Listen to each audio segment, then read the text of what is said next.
It was a chilly Saturday evening when Daniel parked his truck outside the small family diner on the edge of town. A single dad to a 6-year-old boy named Max, Daniel hadn't dated in nearly 3 years. His best friend had finally convinced him to try a blind date. She's different, his friend had said. Real, down to earth, a little chaos in her life, but you'll get it. Daniel smirked at the memory, tugged at the sleeves of his jacket, and walked in. The hostess smiled. Blind date, he nodded. Booth in the back, she's already here. As he walked past tables of couples and families, he scanned for a woman alone. What he didn't expect was a table where a woman in military fatigues was not alone, but surrounded by 5 noisy, giggling kids.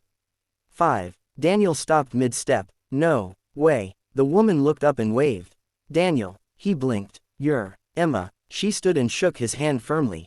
Emma Kane, Staff Sergeant. Sorry, didn't realize this would be shocking. I thought my friend told you I had kids. He said a kid, Daniel said slowly, still trying to make sense of it. Emma gave a short laugh. Well, they're kind of a package deal. I have 5. Daniel glanced at the table again. The kids were loud but polite, each trying to share crayons, pour water for each other, and one even offered him a fry with a shy smile. He almost turned around. Almost. But something in Emma's tired eyes, brave and vulnerable all at once, held him there. You can leave, she said gently, reading his hesitation. No hard feelings. Daniel rubbed the back of his neck. Nah, let's sit. The dinner was chaos. One kid spilled soda, another crawled under the table.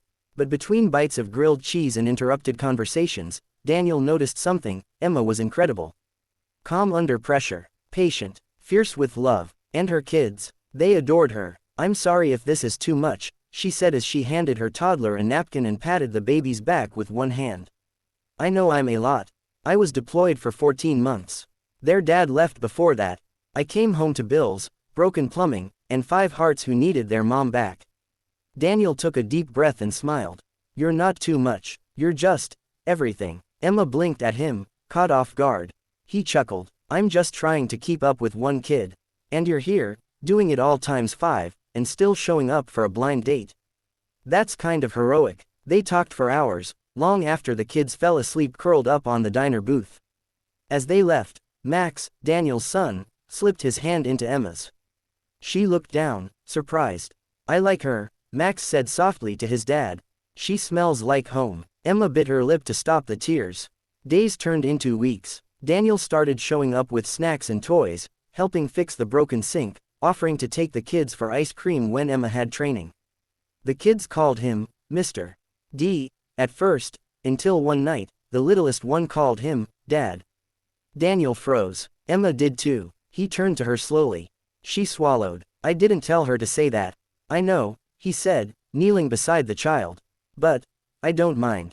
6 months later, under a canopy of lights in that same diner, Daniel proposed, with Max holding the ring box, and 5 kids cheering like they were at a soccer game. Emma said yes, not because she was saved, but because someone saw her chaos and stayed. And Daniel, he didn't get a girlfriend that night. He got a battalion. Sometimes, the best kind of love isn't tidy or quiet. It's loud, messy, and wrapped in sticky fingers and peanut butter sandwiches. And it shows up when you least expect it. So next time you get a chance to be kind, don't walk away just because it looks complicated. Love, in its realest form, often is.